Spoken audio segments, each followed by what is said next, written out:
Imagine qu'un jour les dieux te bénissent et déposent un livre appelé La Note du Destin devant toi. Cependant, ce livre légendaire a un piège.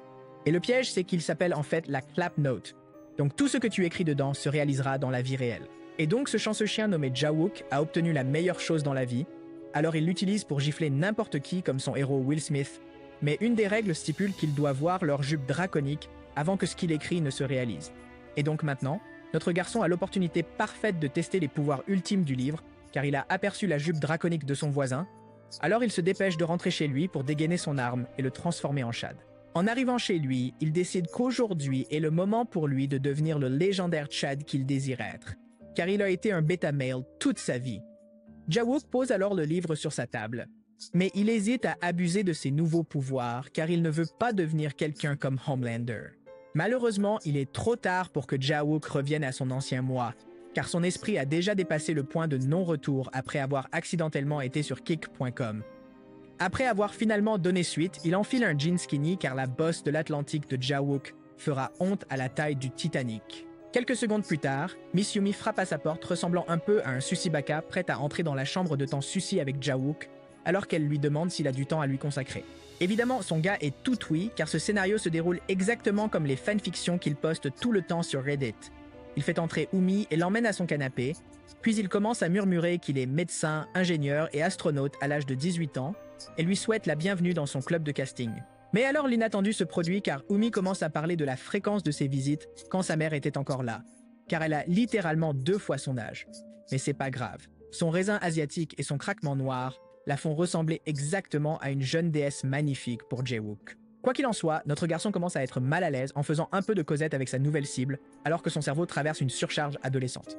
Bref, il est révélé que Jawuk est maintenant tout seul dans son propre appartement et qu'il peut se le permettre parce que sa famille est très riche après que Jeff Bezos ait promu son père.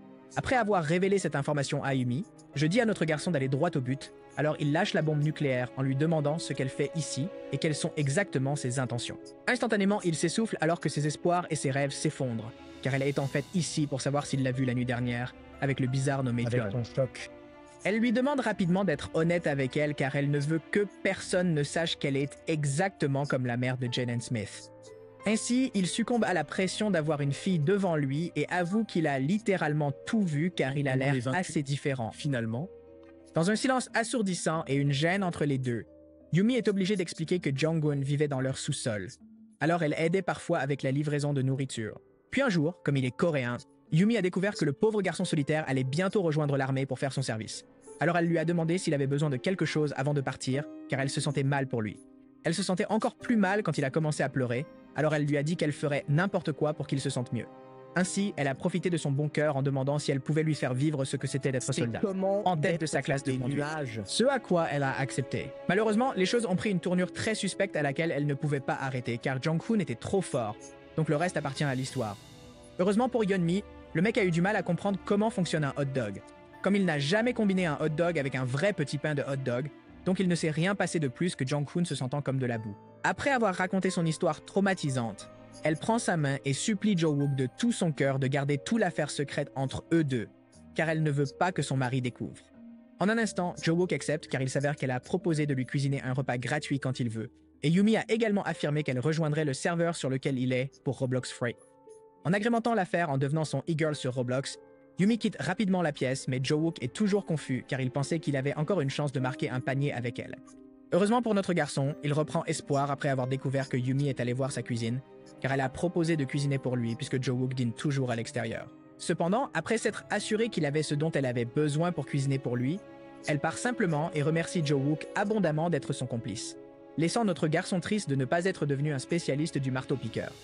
Ainsi, il s'assoit immédiatement et commence à fouiller toutes les pages du livre, se demandant ce qui s'est passé car il a suivi les règles de regarder sous l'armure du dragon. Light Yagami se prend la tête dans les mains car il s'avère que son prodige, Ryuzo Yagami, n'a pas lu toutes les règles du livre. Donc il est révélé que sa chance de casser du gâteau de riz dépend de combien il voit sous l'armure du dragon. Plus il en voit, plus il a de chances que son livre fonctionne pleinement. Alors il commence à crier d'incrédulité en se demandant pourquoi il y a tant de règles à suivre. Maintenant qu'il a échoué dans sa mission après avoir ciblé non seulement son voisin de palier, mais aussi son ami d'enfance, il décide de se défouler sur le banc habituel près de chez lui.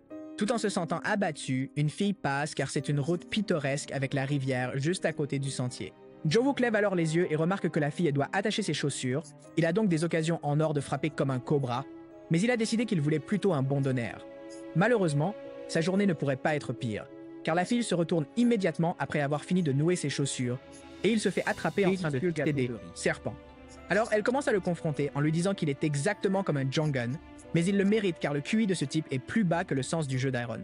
Néanmoins, Jowook découvre qu'elle sait depuis tout ce temps qu'il était passe par ce sentier, mais Jowook essaie de se persuader qu'elle est simplement très énervée aujourd'hui, car c'est peut-être ce moment du mois pour elle.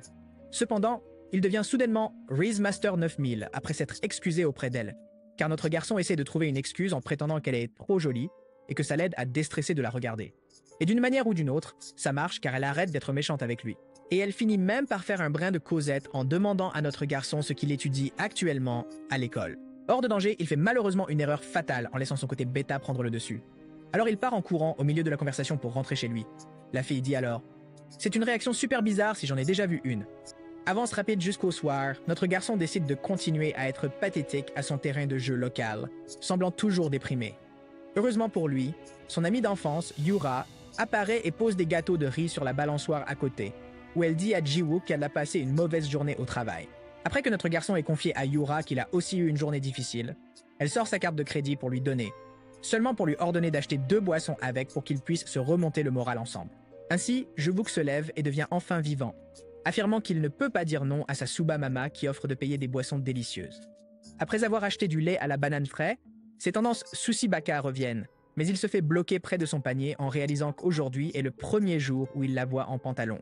Ne pouvant pas vérifier sous les jambes de la plaque du dragon, il arrête de siroter sa boisson un moment car il est occupé à combattre sa conscience vertueuse. Sorti de nulle part, il revient à la réalité après, lui demande s'il sait cuisiner, alors elle rougit et lui propose de cuisiner pour lui un jour. Il répond simplement oui, car ce garçon est aussi dense qu'un stack de... réalisant que Yura essaie de lui envoyer des signaux depuis quelques années. Malheureusement pour Yura, Jiwook est trop occupé à détruire des gâteaux de riz avec les pouvoirs de son livre puissant, alors qu'il pourrait simplement les avoir sans pouvoir surnaturel. Quoi qu'il en soit, le lendemain, il rentre chez lui après l'école, toujours complètement obsédé par la façon d'obtenir enfin le légendaire livre fonctionné. À son arrivée à la porte de son enceinte, il est accueilli par l'arrivée en temps opportun d'amis, qui ouvre même la porte pour lui. Mais ensuite, il utilise enfin à nouveau son cerveau, alors laisse la déesse passer. Premier car il a remarqué qu'elle porte à nouveau sa jupe à carreaux de dragon. Donc son cœur commence à battre sans relâche. Malheureusement. Elle le surpasse sans même le savoir. La gentille dame dit à Jiwook de monter d'abord. Puisqu'elle est montée la dernière fois. Il soupira ensuite. Il commence à penser que cette journée est encore un échec catastrophique, car son arbre contient toujours ses cerises d'origine. Il lance ensuite ses dés et lui demande si elle pourrait vraiment cuisiner pour lui aujourd'hui, car elle a promis qu'elle cuisinerait pour lui n'importe où et n'importe quand. En conséquence, elle accepte et commence à préparer de la nourriture pour notre garçon. Mais Jiwook est entré dans une phase éveillée de sa vie, donc il est capable d'utiliser son cerveau pour faire un plan méga en utilisant un ventilateur. Avec ce qu'il a appris pendant ses cours de sciences, il tente d'utiliser ses connaissances en physique pour l'aider à observer et à en apprendre davantage sur la biologie.